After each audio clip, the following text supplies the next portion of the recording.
What is going on, people? It's Archer. Welcome back to my channel. Today I am back with another VBA Draft League match. This is my Week 3 match versus Sasori, the GOAT, coach of the Greedy Greninjas, and here's the team matchup right here. As you can see, team's looking a little bit different. I'll discuss that in a bit, but I'll just go over the team matchup real quick. He's got Dragapult, Liepard, Lucario, Serena, Boltund, Gardevoir, Nidoking, Fletchinder, Cramorant, Lickitung, and Sudowoodo. So he's got a lot of mons I'm very familiar with, those being Dragapult, Lucario, Gardevoir, Fletchinder, and Talonflame for that matter, Sudowoodo, stuff like that. So I kind of know what a couple of these mons want to do a lot of the time. So looking at my team, I made a couple moves. I ended up dropping, what did I drop? Togetic for Marowak, and I dropped Grimmsnarl for Clefable. So I feel like those are net upgrades for my team. I feel like those two mons activate a lot of the modes that I wanted to draft but didn't have the pieces to do. I feel like Clefable is more consistent. I want to say it's more consistent redirection than Togetic, even though Togetic synergizes better with Cinderace in my opinion. I feel like Clefable helps out the rest of my team. It gets rid of the ice and electric weakness that I had with Togetic. The electric weakness is shared throughout two of my other Dynamax options, as well as Cinderace when I turn into a flying type, so that's a thing. It gives me more item flexibility. It's just better, I think. And on top of that, I have Marowak, and that also helps with the electric types, not only offensively, but defensively with Lightning Rod. So I feel like those moves are pretty good on my end. I had those moves mapped out as soon as the draft ended, and a lot of people were like questioning why I dropped Togetic. Clefable went undrafted, baby. Picked it up. Y'all are about to see, went pretty ham. I'm not gonna lie to y'all, I went pretty ham in this match versus Sasori. I noticed that if I put a Berry on this thing, he kind of needed Nidoking to step up big time in order to take this thing out, or he needed like knock off on something, I don't really know.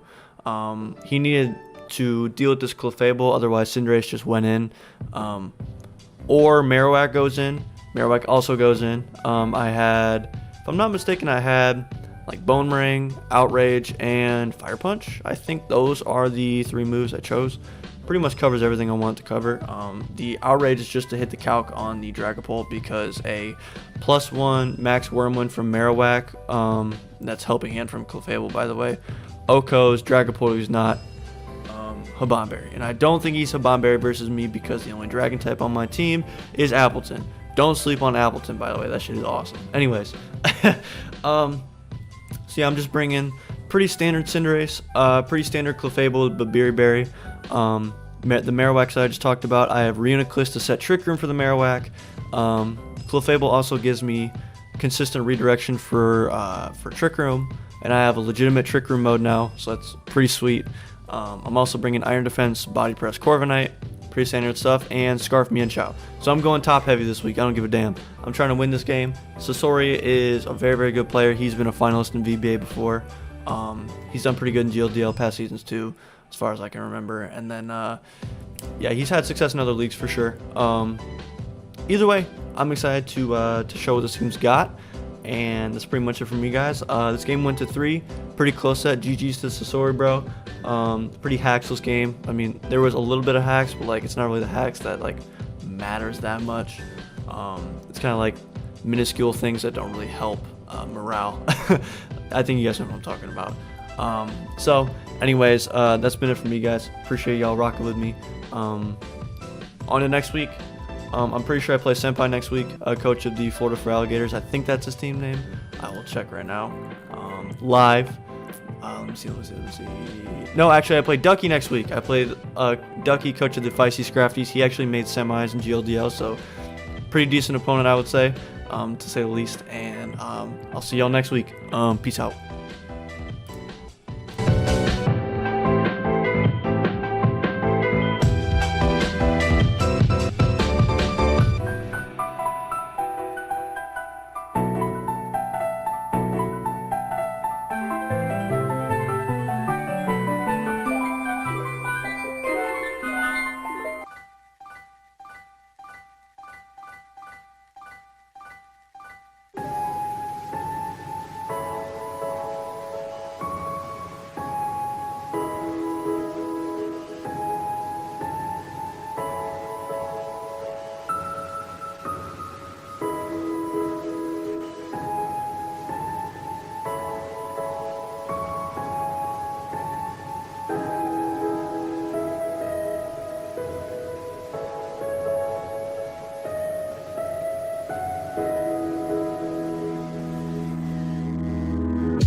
out.